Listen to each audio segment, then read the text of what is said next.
झारखंड में ये देखा गया कि अक्षय कुमार का जो भूमिका निभाया वो दो लोग निभाए, एक है देवेंद्र नाथ महतो और दूसरा है संजय मेहता। बॉडी को रखा है, क्यों रखा? डेड बॉडी का इलाज होता है, आप रिलीज करवा दीजिए। नहीं डेड बॉडी का इलाज होता है, डेड बॉडी का इलाज। जो 3 दिन पहले जो है कि डेथ हो चुका है जिस मरीज का, उसका जो है कि बिल बनाया गया, उसका इलाज चला है। गब्बर इज बैक फिल्म में अक्षय कुमार का जिस तरह से सीन दिखाया गया, उसी तरह से झारखंड में भी जो है कि घटना घटा। और ये हॉस्पिटल, मेडिका हॉस्पिटल की कोई नई कहानी नहीं है। जय हिंद, जोहार झारखंड, मैं शमशाद आलम। अक्षय कुमार का एक फिल्म है गब्बर इज बैक, उस फिल्म का एक सीन है और ये सीन लगभग हिंदुस्तान के जितने भी लोग हैं वो देखे जरूर होंगे सोशल मीडिया के माध्यम से। और वो सीन क्या है कि किस तरह से एक हॉस्पिटल, प्राइवेट हॉस्पिटल, एक डेथ बॉडी का जो है वो इलाज करता है।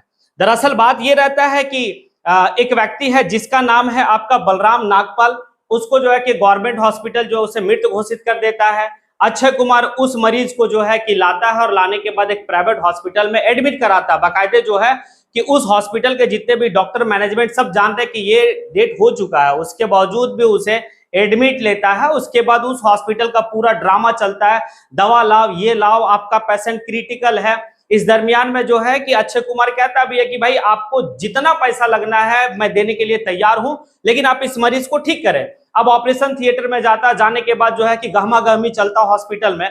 उस दरमियान में फिर एक डॉक्टर बाहर आता, अक्षय कुमार को कहता है कि एक जो है कि आपका पेशेंट बहुत क्रिटिकल पोजीशन पे है, तो एक बाहर से डॉक्टर को मंगाना होगा जो न्यूरोसर्जन होगा और उसकी फीस 2-2.5 लाख रुपया है। ये तो अक्षय कुमार कहता है कि आप किसे भी बुलाएं, अमेरिका से बुला ले, कोई दिक्कत नहीं है, पैसा मैं देने के लिए तैयार हूं। और फिर ये ड्रामा चलता है। फिर वो डॉक्टर आता है न्यूरोसर्जन के रूप में, डॉक्टर बाहर से आता है। ऐसे कंडीशन में फिर ड्रामा चलता है ऑपरेशन थिएटर में, जो है कि कभी नर्स आ रही, कभी डॉक्टर आ रही। ये सारा ड्रामा चलने के बाद अब जो है अक्षय कुमार बात को समझता है और कहता है, बलराम नागपाल के जो परिवार हैं उनको कहता है कि अब लो ये एक वीडियो बनाओ, और वीडियो बनाना अब देखना वो आएंगे ऑपरेशन थिएटर से और वो इस बात को कहेंगे ही इज नो मोर, अगर आप पहले आए रहते तो आपके पेशेंट को हम बचा सकते थे, अब ये दुनिया में नहीं रहे। और बाकायदे ऐसे ही होता है। होने के बाद जो है कि फिर सारा ड्रामा चलता है और 50 लाख का चेक का डिमांड करता है आपका अक्षय कुमार उस गरीब परिवार के लिए। बाकायदे फिर मिलता है और जितना भी दवा में खर्च होता है वो सारा जो है कि फिर रिफंड करता है हॉस्पिटल, जो प्राइवेट हॉस्पिटल है वो। अब वही कहानी जो है कि झारखंड में देखा गया है। झारखंड में ये देखा गया कि अक्षय कुमार का जो भूमिका निभाया वो दो लोग निभाए, एक है देवेंद्र नाथ महतो और दूसरा है संजय मेहता। ये दोनों जो है जेबी केसेस से जुड़े हुए हैं। आज झारखंड में जो है कि ये दो चेहरा को हर कोई जानता है। तो यहां पर होता क्या है कि ईचागढ़ का रहने वाला एक व्यक्ति है जो चांडिल क्षेत्र का है। वो आज से यानी कि पिछले संडे को अगर देखें तो मतलब आज से 8 दिन पहले जो है कि मेडिका हॉस्पिटल जो रांची में वहां पर एडमिट होता है। होने के बाद उनका इलाज चलता है और जो है कि अब सारा इलाज चलता है, लेकिन पेशेंट जो है कि 3 दिन पहले ही वो मर चुका था पेशेंट। उस पेशेंट का नाम है कृपा शंकर महतो। अब ये जो है कि उसके परिवार को मेडिका हॉस्पिटल वाले लोग कहते हैं कि आपका जो है कि अभी वेंटिलेटर में रखा गया है, इसको जो है कि इलाज चलेगा, ये चलेगा, वो चलेगा, सारा ड्रामा उसी फिल्म का जैसा ड्रामा चलता है। और अंत में कह दिया जाता है कि आपका पेशेंट को हम बचा नहीं सके। और इस दरमियान में जो है कि 2,70,000 मेडिका हॉस्पिटल जो रांची में स्थित है वो 2,70,000 का बिल ले चुका है। जब पेशेंट का परिवार जो है कि अपने डेड बॉडी को लेने के लिए जाता है तो कहता है आपका 1,17,000 रुपया अभी बकाया, जब तक आप जमा नहीं करेंगे तब तक आपको जो है कि आपका डेड बॉडी नहीं मिलेगा आपका पेशेंट का। अब इस कंडीशन में जो है कि वो गरीब फैमिली अब संपर्क करता है देवेंद्र नाथ महतो से, संजय मेहता से। अब देवेंद्र नाथ महतो और संजय मेहता जैसे मेडिका हॉस्पिटल पहुंचता है तो फिर वहां का मैनेजमेंट पे काफी ज्यादा दबाव बनाता, गुस्सा गुस्सी करता है। उसके बाद जो है कि 1,17,000 रुपया माफ कर दिया गया। लेकिन यहां पर 1,17,000 उस परिवार के लिए माफ कर दिया गया, ये बहुत बड़ी सवाल नहीं है, लेकिन कितनी आसानी से माफ कर दिया गया ये एक सवाल बनता है कि कहीं ना कहीं उस हॉस्पिटल वाले लोग की गलती है और बहुत बड़ी गलती है। इसके ऊपर जो है कि सरकार को पैनी नजर रखनी चाहिए। यहां का जो है कि हेल्थ मिनिस्टर बन्ना गुप्ता वैसे हॉस्पिटल को सील कर देना चाहिए।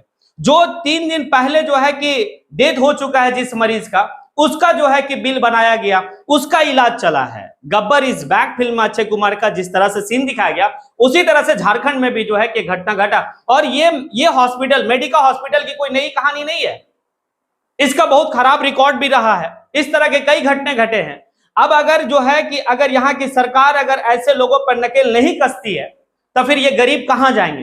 क्योंकि गरीब के लिए अगर रिम्स है तो रिम्स में गरीब जो है कि दर बदर की ठोकर खाते रहते हैं, उनका इलाज जो है कि हो नहीं सकता है। आज जब ये प्राइवेट हॉस्पिटल में जाते हैं तो इनसे इतना पैसा लिया जाता है, उसके बाद जो है कि अगर मरीज डेट हो गया उसके बावजूद भी जो है कि उनका इलाज चलते रहता, पैसा बनते रहता, दो तीन दिन एक्स्ट्रा रखता, आपको मरीज से मिलने भी नहीं दिया जाएगा। अब ऐसे कंडीशन में क्या होनी चाहिए? क्या ऐसे हॉस्पिटल को सील होना चाहिए या नहीं होनी चाहिए? क्या ऐसे डॉक्टर को सजा होनी चाहिए या नहीं होनी चाहिए? और इस परिवार को जो है कि उसी तरह से 50 लाख का मुआवजा मिलनी चाहिए। ये 2 लाख 5 लाख 10 लाख की मुआवजा से नहीं चलने वाली है। 50 लाख की मुआवजा मिले इस परिवार को कि मरीज जो है सही सलामत आता है और आपकी गलती की वजह से जो है कि वो दम तोड़ देता है। उसके बाद आप 3 दिन और रखते हैं और बिल बनाते हैं। उसके बाद जब मरीज को आप कहते हैं कि भाई कि आपका पेशेंट अब नहीं रहा दुनिया में, उसके बाद आप फिर कहते हैं कि अगर आपको डेड बॉडी लेना है तो आपको 1,17,000 रुपया और जमा करना होगा। तो क्या ये शोषण, जिस तरह का शोषण है, क्या इसके ऊपर नकेल नहीं कसा जाना चाहिए? क्या इस सरकार को जो है इस मामले में जो है नहीं सोचनी चाहिए? पार्लियामेंट में एक मुद्दा उठा था और वो मुद्दा उठाने वाला व्यक्ति का नाम था पप्पू यादव, जो बिहार से माने कि पूर्णिया से वो जीत के गए हैं और बड़ा अच्छी बात और बहुत अच्छा जो है कि मुद्दा उठाए थे। इसके ऊपर कभी वीडियो जरूर बनाएंगे कि आखिर जो है कि पप्पू यादव क्या मुद्दा उठाया था और आखिर उस मुद्दा में जो है कि दिवंगत शहाबुद्दीन साहब का भी जिक्र है कि किस तरह से शहाबुद्दीन साहब जो है कि डॉक्टरों पर अपनी नकेल कसा था। ये सारी बात जो है कि हम करेंगे, नेक्स्ट वीडियो बनाएंगे कि किस तरह से पप्पू यादव जो है कि मुद्दा को उठाया। अगर आपको लगता है कि ऐसे हॉस्पिटल के ऊपर नकेल कसा जाना चाहिए तो फिर आप कमेंट बॉक्स में आके कमेंट जरूर करें। इसी के साथ मैं अपनी बात को यहीं पे समेटता हूं। जय हिंद।